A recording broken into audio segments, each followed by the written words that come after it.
Only 1 hour left over. I request all the members very brief, come to the point, and I'll Minister has to reply within that also. I request very brief.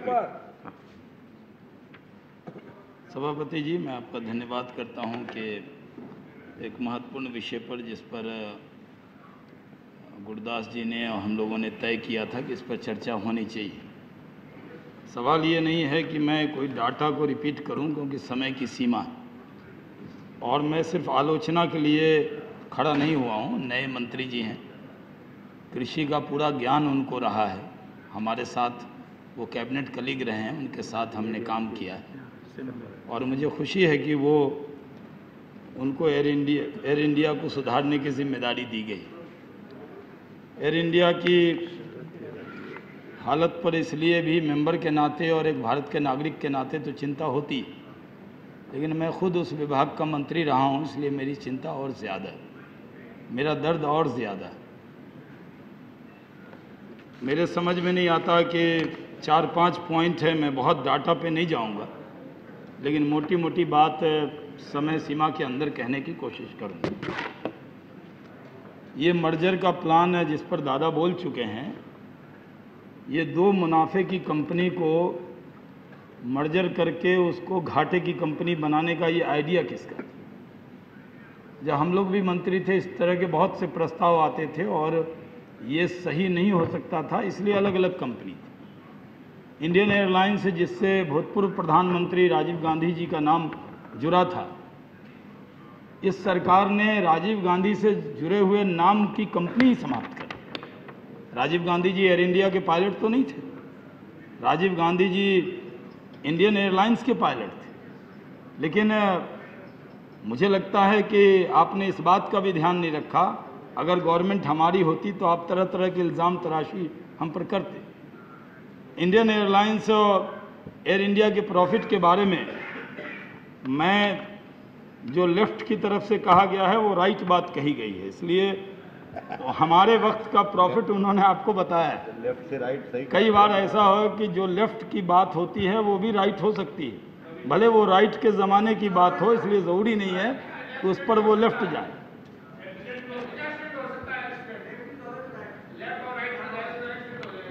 इसलिए जो मुझे टोके उस समय को delete करके मेरे में दे दीजिएगा जी। और कंपनी बना दी गई। एवरेज HR में दुनिया में जब कोई कंपनी मर्ज करती है तो 7 साल के अंदर उस कंपनी का मर्जर पूरा हो जाता है, लेकिन HR मर्ज, उसका जो HR है वो अभी वो अलग अलग है, उसका मर्जर नहीं हुआ। और जो तरीका अपनाया जाना चाहिए था सिर्फ नाम के लिए, मैंने पहले भी कहा है कि इसको मर्जर करने के पीछे वजह क्या थी। इसके पीछे वजह यह थी कि वो लोगो चेंज कर रहे हैं, जहाज़ रुका हुआ है उसको पेंट कर रहे हैं, जहाज़ खड़ा हुआ है, यानी मर्जर का एक फ़ायदा भी नहीं दिखता है। और आज मर्जर के वजह से एयर इंडिया की स्ट्राइक हो रही, वो पायलट की तरफ से इतराज़ात हो रहे हैं। दूसरा जो सबसे बड़ा वजह है कि एक्विजिशन का जो दादा ने कहा, मैं उससे अपने आप को संबद्ध करता हूँ। ज़रूरी नहीं है कि वो सारे डाटा मैं भी रिपीट नहीं करूँ, मैं सदन का समय बर्बाद नहीं करना चाहता, वो समय उसका उपयोग मैं कहीं और करूँगा। आज आमदनी 98 है और खर्चा रुपया आपने कर लिया। आपने लंबा एयरक्राफ्ट का इतना बड़ा डील कर लिया, वाइड बॉडी एयरक्राफ्ट मंगा लिया, जितनी ज़रूरत नहीं थी उससे ज़्यादा मंगा लिया, क्योंकि देश में जो एविएशन सेक्टर है उसमें असीम संभावनाएं, और उसको देखते हुए उसका बहाना लेकर आपने बहुत बड़ा एयरक्राफ्ट का डील किया। मैं मानता हूं कि जो बड़ी वजह रही है एयरक्राफ्ट की जो खरीद का आकलन हुआ है, उसमें सरकार की तरफ से इतना बड़ा नुकसान हुआ है और उस नुकसान को पूरा करना आसान काम नहीं हो। रूट के बारे में जो गुरदास दास गुप्ता जी ने कहा, मैं रूट का पूरा चार्ट दे सकता हूं। पिछली बार भी कॉलिंग अटेंशन पर मैंने कुछ मिसाल के तौर पे दिया। जिस रूट पर करीब 30 ऐसे रूट हैं जहां 90% से ज़्यादा लोड फैक्टर था, उसको आपने सरेंडर कर दिया। जिस दिन आपने बंद किया दूसरे दिन प्राइवेट कैरियर ने उस पर शुरू किया। इस विवाद में मैं नहीं जाता हूं कि मिनिस्टर सिविल एविएशन तो सबके पूरे सिविल एविएशन सेक्टर के मिनिस्टर हैं, मिनिस्टर फॉर एयर इंडिया नहीं। मैं ये मानता हूं कि सबकी चिंता करना, देश में एविएशन सेक्टर ठीक से चले, इसकी चिंता करना इनका फर्ज है, इनकी जिम्मेदारी। लेकिन जानबूझकर ये मैच फिक्सिंग जैसा काम हो कि हम बंद करेंगे, हम नो बॉल फेंकेंगे और तुम इस पर जो है रन ले लेना और तुम इस पर छक्का मार देना, या तो अगर तुमने गलती से लंबा छक्का मारा तो बाउंड्री पर हम कैच छोड़ देंगे। ये इसी तरह का काम। मैं ये समझता हूं कि ये जो रूट है, अब ये सही दादा ने कहा कि अगर दुबई एमिरेट्स से, दुबई से हमारा बायलैटरल समझौता होगा तो हम तो उनको अपने, हमारे यहाँ बहुत सारे एयरपोर्ट हैं, उनके तो देश में एक ही एयरपोर्ट है, वो एक एयरपोर्ट पर सब जगह से आपके पैसेंजर को उठाकर ले जाएंगे और वहाँ से पूरे दुनिया में जाकर उसको फैला देंगे। आप ये भी नहीं सकते, अगर उनको यही इजाज़त दी है तो आप तो उन एयरलाइन को, एमिरेट्स जैसी एयरलाइन को दिल्ली से ये जो भारतीयों का खर्चा होता है वो ले जाते हैं दुबई, जाकर शॉपिंग कराते हैं, वहाँ भी जेब ढीला होता है और वो शॉपिंग के बाद उनको फिर लंदन अमेरिका भेजते हैं, आपकी एयरलाइन को नुकसान होता है। आप एक तरह से सिर्फ उनको इजाज़त दे रहे हैं अपने पैसेंजर को ले जाने का। और मैं ये समझता हूँ कि ये किसने डिसीजन किया कि जो गल्फ के अंदर अपना कैरियर जाता है उसमें एयर इंडिया में फर्स्ट क्लास और बिजनेस क्लास हटा लेने का, क्योंकि आप चाहते थे कि ये फर्स्ट क्लास, बिजनेस क्लास जो बड़ी बड़ी एयरलाइन है उसको फ़ायदा दे दिया जाए। इस वजह से ये डिसीजन क्या नहीं किया गया? क्या इसकी जांच आप नहीं करेंगे? किस लेवल पर डिसीजन हुआ? ये मिनिस्टर लेवल पर तो डिसीजन नहीं किया होगा। जिन लोगों ने डिसीजन किया इसका, उसके जिम्मेदार पर कोई कार्रवाई आप करेंगे नहीं करेंगे? दूसरा, आज चर्चा होती है सभापति जी एयरलाइन पर। पहले हमारे साथ पूर्व कृषि मंत्री और किसानों के नेता और सामने पूर्व कृषि मंत्री भी हैं, आज देश के एविएशन मिनिस्टर, कि आम आदमी जहाज़ पर चलता है या नहीं चलता। अब आम आदमी भी जहाज़ पर चलना चाहता है और आम आदमी के लिए आज कोई पॉलिसी नहीं है, आज कोई नए एयरपोर्ट नहीं बन रहे। आज आम आदमी को 10 करोड़ की आबादी का बिहार है, बिहारी बाबू का एक एयरपोर्ट पटना है, जिससे हम लोगों को भी काम चलाना पड़ता है और वो भी सेफ नहीं। 10 करोड़ की आबादी पर एक एयरपोर्ट पूरी, यानी अगर आप उसको कहें कि जहाज जाएगा आपके यहाँ, आपके खुद उत्तर प्रदेश के अंदर एक एयरपोर्ट लखनऊ का है, एक बनारस का है, अब कानपुर में बहुत कम फ्लाइट जाती है, वहाँ एयरपोर्ट तो है ही, वो गोरखपुर में भी एक फ्लाइट जाती है, वो भी छोटा। देश का सबसे खतरनाक एयरपोर्ट पटना है अब तक। जी, एयरफोर्स की। Please address. आज पूरे बिहार में एक गया का एयरपोर्ट, उस पर भी एयरलाइन बंद कर दी आपने, गया की फ्लाइट बंद कर दी। मैं एविएशन मिनिस्टर रहा हूँ, भागलपुर से आता हूँ, वहाँ की जनता ने हमको वोट दिया, ये पूर्व नागरिक उड्डयन मंत्री हैं, कम से कम ये जीतेंगे तो एयरपोर्ट तो बन ही जाएगा, इतना असर रसूख तो रहता है मंत्रालय। लेकिन आपकी कोई पॉलिसी नहीं। क्या आम लोगों को, हम तो जाकर चाहते हैं कि यहाँ पर भूदेव चौधरी जी, निशिकांत जी, हम लोग 3 लोग भागलपुर से बैठे, चाहते हैं कि भागलपुर में एक एयरपोर्ट बन जाए, लेकिन कोई नीति नहीं, कोई पॉलिसी नहीं। आप इस देश के लोगों को बराबरी का हक देंगे कि नहीं? क्या इस देश में एयरलाइन पर चढ़ने का अधिकार उन्हीं को है जो मेट्रो में पैदा हुए? अगर आज आम आदमी के प्रतिनिधि के तौर पर आप एविएशन मिनिस्टर बने तो इन चीज़ों पर आपको ध्यान रखना होगा। मैं और पटना का सबसे खतरनाक, और पटना का तो कहा बिहारी बाबू का एयरपोर्ट, जिस पर हम लोग उतरते हैं, सबसे खतरनाक है पूरे। और वहाँ जब जहाज़ उतरता है तो लैंडिंग कैसे होती है? कई बार अजीत सिंह जी कई बार पटना जाते हैं, आप उसमें हनुमान चालीसा का पाठ करते हाँ, हैं। हनुमान जब भी हुकुमदेव बाबू ने कहा हनुमान चालीसा का पाठ पढ़कर उतरना पड़ता है। अब मैं उसमें दुआ पढ़ता रहता हूँ। आज हमारी दिक्कत यह है कि एविएशन सेक्टर पूरी तरह तबाह हो रहा है। ये सही है कि जब गुरदास जी बोल रहे थे तो वहाँ से एक राज्य मंत्री कह रहे थे, उन पर कमेंट कर रहे थे, लेकिन आज ये जो लो कॉस्ट एयरलाइन शुरू हुई, इसका नाम बदलिए मंत्री जी, इसका हाई फेयर एयरलाइन नाम रखिए। ये नाम की लो कॉस्ट एयरलाइन, एक दिन किराया 2000 और एक दिन जिस दिन उनको जरूरत होगी, किसी दिन आंधी आ जाए, तूफान आ जाए, वो कहेंगे नहीं देश की एयरलाइन। लेकिन उन एयरलाइन के बारे में कौन पता करेगा? वो एक बार अगर नॉर्थ ईस्ट में तूफान आ गया, उन्होंने किराया 30,000 कर दिया। अगर कहीं पर तूफान आ गया तो किराया 20,000 कर दिया। एयर इंडिया में स्ट्राइक हो गई तो उन्होंने किराया बढ़ा दिया। उन्होंने अगर किंग फिशर ग्राउंड हो गई तो उन्होंने किराया ज्यादा बढ़ा दिया। फेस्टिवल त्योहार में बढ़ा दिया। और त्योहार में उनकी मनमानी है, कोई कंट्रोल नहीं। हम आपसे उम्मीद करेंगे कि उनकी मनमानी को रोकने के लिए काम होना चाहिए। कौन इसकी इजाजत देगा? अगर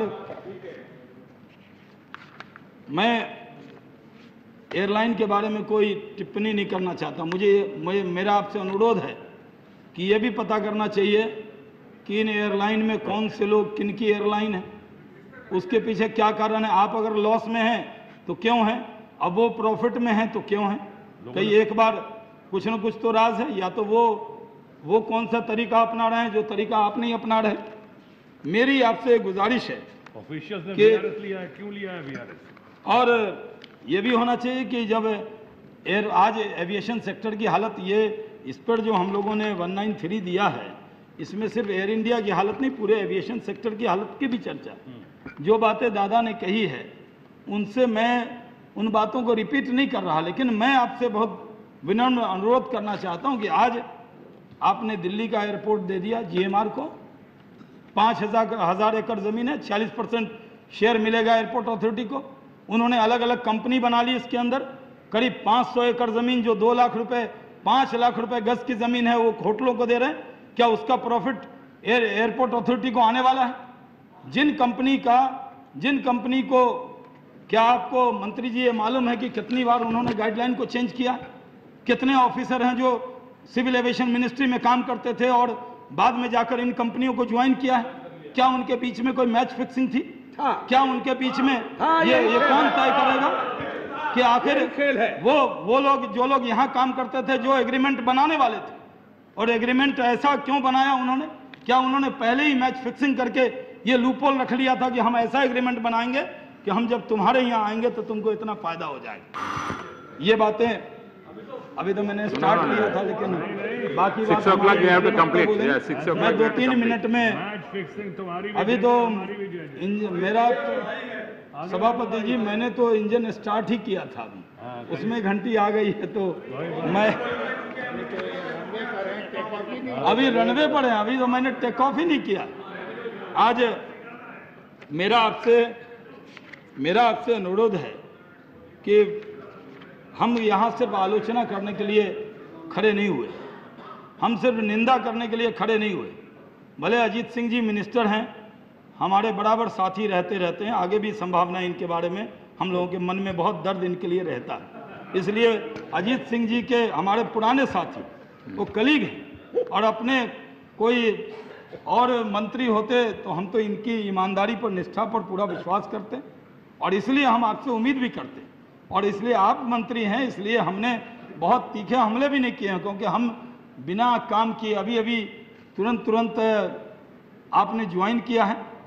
और मैं तो नहीं कहूँगा ये हनीमून पीरियड ही आपका चल रहा है, और इस हनीमून पीरियड में इतना बड़ा संकट आपके सामने आकर खड़ा है, तो हम तो शुभकामना देते हैं पूर्व नागरिक उड्डयन मंत्री के नाते भी, और हम अपने पुराने साथी के नाते भी आपको शुभकामना देते हैं कि आप इससे, एक और पूर्व नागरिक उड्डयन मंत्री जी आ गए हैं, ये जो बातें मैं छोड़ रहा हूँ वो शरद जी की तरफ से आपको शुभकामना मिलेगी। लेकिन मैं आपसे ये उम्मीद करता हूँ कि चाहे वो एयरपोर्ट का मसला, पहले दिल्ली मुंबई प्रॉफिट होता था, उससे पूरे देश में एयरपोर्ट बनाए जाते थे, पूरे देश का एयरपोर्ट उससे चलता था। आज दिल्ली मुंबई में ऐसा आंकड़ों का जाल है, वहां पर जाइए, वहां पर दुकानें मिली हैं, ड्यूटी फ्री है, ड्यूटी फ्री में आप बर्गर अभी अगर खरीदेंगे बाहर 25 रुपए का, लेकिन अगर दिल्ली एयरपोर्ट पे खरीदेंगे एक बर्गर नहीं खरीद सकते, आपको 205 रुपए का सामान खरीदना पड़ेगा, नहीं पैकेज लेना पड़ेगा। और ड्यूटी फ्री किनको दिया गया? उसके पीछे कौन है, क्या इसका जवाब आप देंगे? क्यों, कौन लोग उसके पीछे हैं, कौन चला रहे हैं, कौन नियम बना रहे हैं? इसका जवाब भी आपको हम अपेक्षा करेंगे कि आप जवाब देंगे। आप नहीं चला रहे, ये हमें मालूम है, लेकिन कौन लोग चला रहे हैं इसकी जिम्मेदारी भी आपकी बनती है। हम अपनी बात को कंक्लूड करते हुए सभापति जी, हम एक अनुरोध आपके आपके जरिए मंत्री जी से करना चाहते हैं। आप गांव से आए हुए आदमी, आप गांव गरीब किसान को समझते। एविएशन सेक्टर में ये ज़रूरी नहीं कि इस देश में अगर कोई व्यक्ति बीमार हो जाए तो वो भी जहाज़ पर चल सकता है। अगर कोई किसान चाहे कि उसका बेटा कहीं पढ़ने जाए, उसका इंटरव्यू हो, तो वो उसमें जहाज़ को साल में एक बार भेज सकता है। विज़न ये होना चाहिए कि हवाई जहाज़ में भी चलना सस्ता हो, ये नहीं कि हवाई जहाज़ के मालिकों के लिए तेल सस्ता हो जाए। आप सरकार की नीति होनी चाहिए कि हवाई जहाज़ पर चलने वाले लोगों को सस्ता टिकट मिले। और मैं आपसे ये भी अनुरोध करना चाहता हूँ, आप ऐसी पॉलिसी बनाइए कि ये जो एयरलाइन है इनकी जिम्मेदारी भी बने। ये बड़े बड़े एयरलाइन दिल्ली मुंबई फ्लाई करेंगे, जो जिम्मेदारी थी कि कैटेगरी 1, कैटेगरी 2, कैटेगरी 3 में, जो कैटेगरी 1 में फ्लाई करेगा उसको कैटेगरी 2 में भी जाना होगा। और जो कैटेगरी 3 के एयरपोर्ट हैं जहां पर ज़्यादा ट्रैफिक नहीं मिलता है, वहां भी उसको जाना पड़ेगा। आज एयरलाइन जानबूझकर वो जहां प्रॉफिट उनको नहीं होता है कैटेगरी 2 की जगह वो बंद कर रहे हैं, जैसे गया का एयरपोर्ट पर एयरलाइन ने बंद कर दिया। और इसी तरह मैं आपसे अनुरोध करना चाहता हूं, रांची का बंद कर दिया। ये रांची पटना फ्लाइट नहीं है, रांची पटना फ्लाइट नहीं है। हमें बिहार और झारखंड, हमें और यशवंत बाबू को अलग करने की कोशिश कर रहे हैं आप लोग। हम राज्य अलग हो गया लेकिन हम लोग का दिल एक है।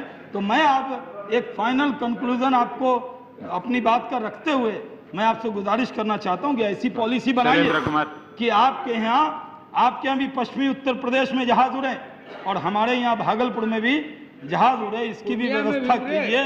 ऐसा मैंने मिसाल के तौर पर कहा है, जहां सतना में भी उड़े, मधुबनी में भी जाए। हमारा कहना है कि देश के लोगों को हवाई जहाज के जरिए, आम लोगों को हवाई जहाज की सुविधा पहुंचे। और जितने ये सब गड़बड़ घोटाले हैं इन सबको सुधारने के लिए आप यहाँ पर आए हैं। बीमारों का इमरजेंसी में नाइट लैंडिंग फैसिलिटी और जहाँ जहाँ नाइट लैंडिंग फैसिलिटी नहीं है, वो दिल्ली एयरपोर्ट से ये जो बड़ी बड़ी लोगों को एयरपोर्ट दे दिया, उनसे प्रॉफिट एयरपोर्ट अथॉरिटी को आए ताकि नए नए जगह एयरपोर्ट बनाए जा सके और एविएशन सेक्टर को सुधारा जा सके। बहुत बहुत धन्यवाद। माननीय सभापति महोदय।